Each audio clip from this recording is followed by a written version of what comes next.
The time is 6:15. Here is the news edited by Dilini Gunawardana, read by Victor Raj. Here are the headlines of the local news. Uma Oil Multipurpose Development Project is inaugurated.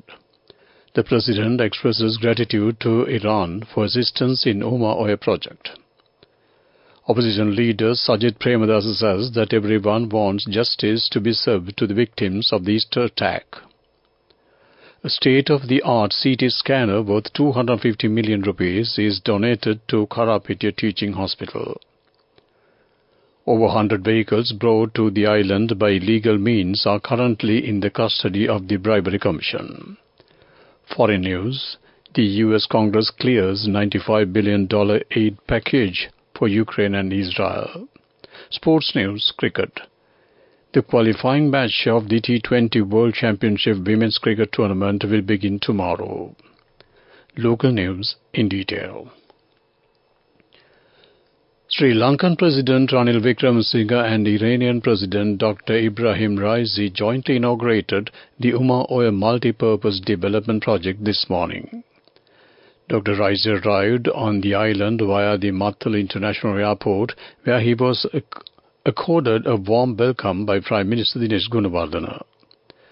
Shortly after his arrival, President Raisi participated in the public ceremony marking the inauguration of the Uma Oil project, which aims to alleviate water scarcity in the southeastern dry region of the country by redirecting an annual average of 145 million cubic meters of excess water from the Uma Oil Basin to Kirindi Oil Basin. Owing to this project, approximately 4,500 hectares of new land and 1,500 hectares of existing agricultural land in Monaragala district will receive irrigation water, the government said in an earlier statement. Moreover, the areas of Badulla, Monaragala and Hambantota will benefit from 39 million cubic meters of water for drinking and industrial purposes, while generating and adding 290 gigawatt-hours of electricity energy annually to the national grid. Thanks to this development project, approximately 4,500 hectares of new land and 1,500 hectares of existing agricultural land in the Monaragala district will receive irrigation water. Moreover, the areas of Badulla, Monaragala and Hambantota will benefit from 39 million cubic meters of water for drinking and industrial purposes, while generating and adding 290 gigawatt-hours of electricity energy annually to the national grid.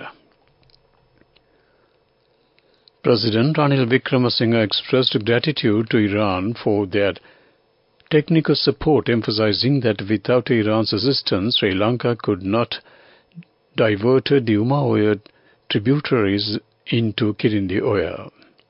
The President stated this while addressing the gathering after both he and his Iranian counterpart, Dr. Ibrahim Raisi, jointly inaugurated the Uma Oil Multipurpose Development Project, one of the largest irrigation projects in Sri Lanka following the Mahabali Development Project.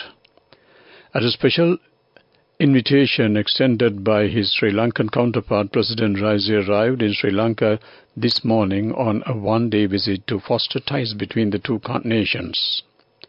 Shortly after his arrival, President Raisi participated in the public ceremony to inaugurate the Uma Oil project, which aims to alleviate water scarcity in the southeastern dry region of the country by redirecting an annual average of 145 million cubic meters of excess water from the Uma Oil Basin to the Kirindi Oil Basin. This news comes to you from the Sri Lanka Broadcasting Corporation. Continuing with more local news. The adjourning debate on the Easter attack took place in the Parliament today. Addressing the Parliament, MP Niroshan Pereira said that it is problematic whether the investigations on the Easter attack were properly carried out. He noted that justice has not been served to the victims of the Easter attack. MP Kavinda Jayawardena said the investigations are not done yet, although the government said it is almost over. Attention should be paid on how to serve justice to the victims of this attack. Samagijana Balavege has a proper plan regarding this.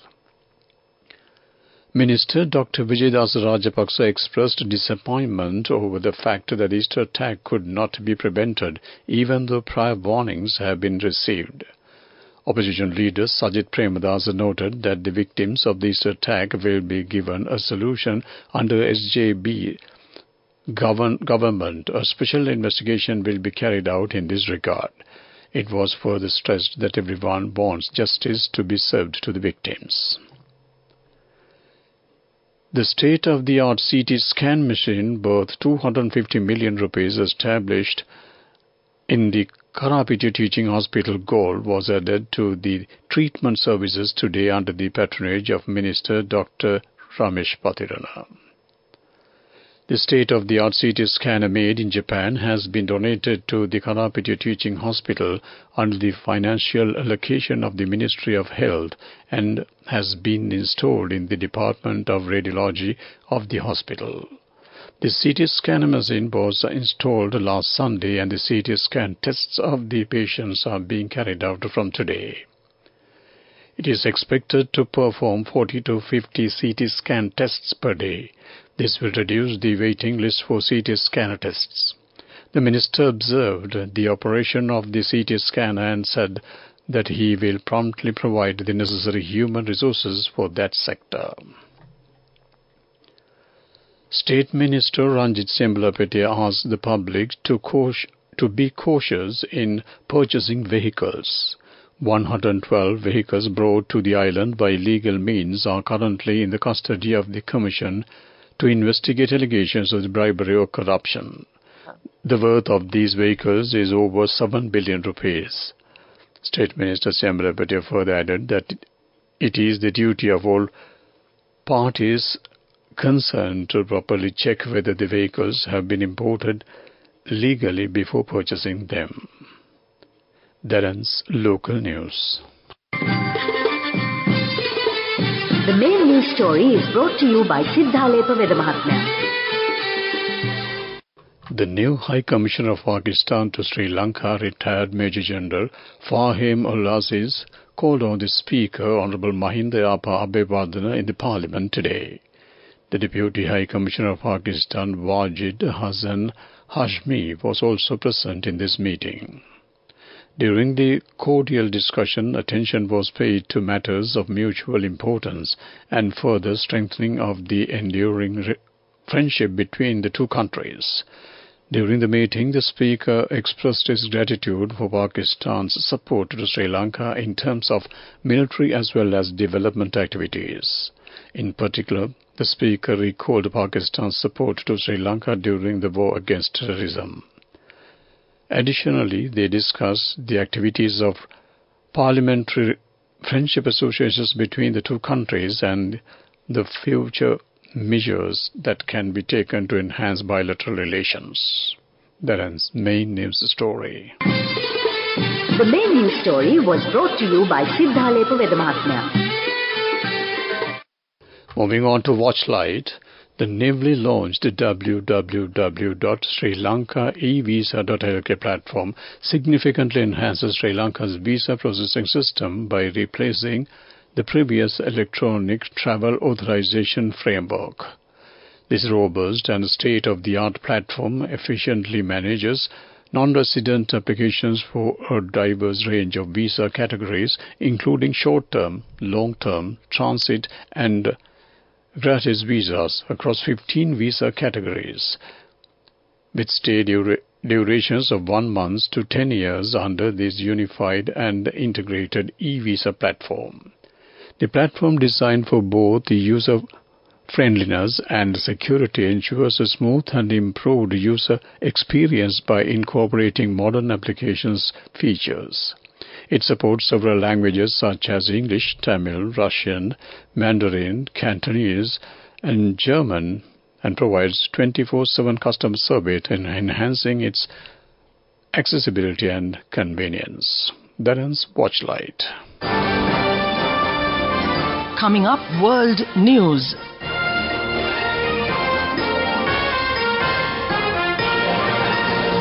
Headlines first. The U.S. Congress clears $95 billion aid package for Ukraine and Israel.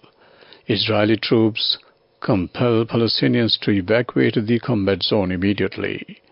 Orange Sahara dust haze descends over Athens. World news in detail. The U.S. Senate has approved a $95 billion foreign aid package that includes military support for Ukraine, Israel and Taiwan. President Joe Biden is expected to sign the legislation into law on Wednesday. The Senate on Tuesday evening backed the measure passed by the U.S. House of Representatives on Saturday. It includes $61 billion in military aid for Ukraine, which the Pentagon says can start being delivered to the war-torn nation within days. Fears are rising for tens of thousands of victims in northern Gaza's Beit Lahia as Israeli troops attack the city with extreme force and order Palestinians to immediately flee. 3 family members were killed and 4 were wounded after an Israeli airstrike destroyed their home in southern Rafah city. Gaza medics continue to search for bodies at the site of a mass grave on the grounds of Nazar Hospital in Khan Yunis, where over 300 bodies have been recovered so far. An orange haze has descended over Athens as clouds of dust have blown in from the Sahara Desert. It is one of the worst such episodes to hit Greece since 2018, according to officials. The atmosphere, especially in southern Greece, has become stifling because of the combination of dust and high temperatures. Greece had already been struck by similar clouds in late March and early April, which also covers areas of Switzerland and southern France. The Sahara releases 60 to 200 million tons of mineral dust per year. Most of the dust quickly descends to Earth, but some of these small particles can travel huge distances, sometimes reaching Europe. To wrap up the world news, let's take a look at the headlines once again. The U.S. Congress clears $95 billion aid package for Ukraine and Israel. Israeli troops compel Palestinians to evacuate the combat zone immediately. Orange Sahara dust haze descends over Athens. That ends world news. Moving on to development news, President's Media Division announced that Sri Lanka has granted approval for the privately owned Iranian airline Mahan Air flights between the two nations, anticipating increased tourism from Iran to Sri Lanka and bolstering cooperation in aviation. In 2022, Iran ranked 27th among countries with the highest international tourist arrivals in Sri Lanka, experiencing notable growth compared to 2021. Mahan Airlines, operating under the name Mahan Air, is a privately owned Iranian airline based in Tehran, Iran. It operates scheduled domestic services and international flights to the Far East, Middle East, Central Asia and Europe. That came to you on Development News. Moving on with sports news. Cricket news. The qualifying match of the T20 World Championship Women's Cricket Tournament will begin in Abu Dhabi tomorrow. 10 teams will compete under 2 categories. The tournament will be played in Bangladesh. Sri Lanka will participate under the A category. Thailand, Scotland, Uganda and the United States will participate in the tournament. Meanwhile, the first match of Sri Lanka's women's team will be played with Thailand tomorrow. That ends sports news. Go ekak thiyana youth eකට life එකේ change එකට නියමෙට set වෙන්න as වහගෙන දැකපු හින හැබැ කරන්න youth එකට නියමෙට set වෙන friendship එක මෙන්න. The all new NSB Ithru Mithru account. NSB IM, a plan for your dream. Business news sponsored by National Savings Bank, the safest place for your money.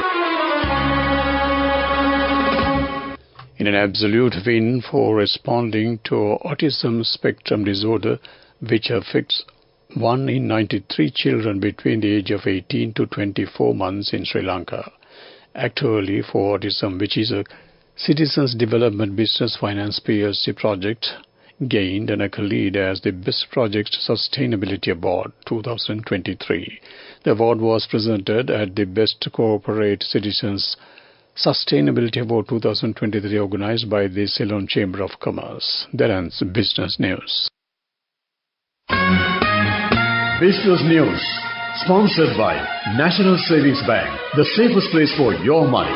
Go ekak thiyana youth eකට life එකේ change එකට නියමෙට set වෙන්න ඇස් වහගෙන දැකපු හින හැබැ කරන්න youth එකට නියමෙට set වෙන්න friendship එක මෙන්න. The all-new NSB Ithru Mithru account, NSB IM, a plan for your dream. Moving on to economic news, expert committee appointed by the Ministry of Plantation has recommended the lifting of the oil palm ban.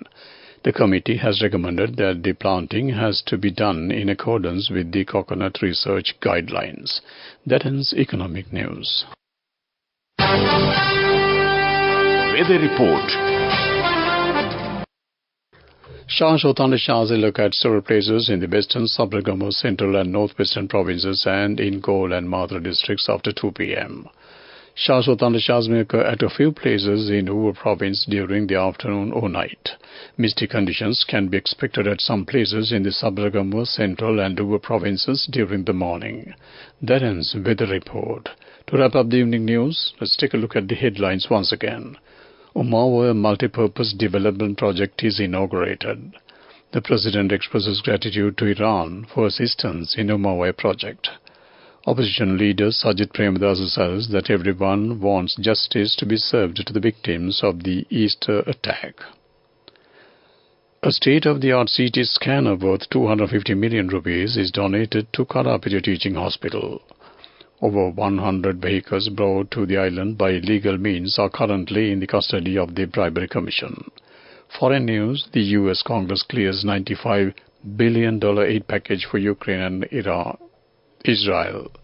Sports news, cricket. The qualifying match of the T20 World Championship Women's Cricket Tournament will begin tomorrow. With that, we wrap up the evening news on Radio Sri Lanka. Back to my good friend and U.S. Ramesh Paris.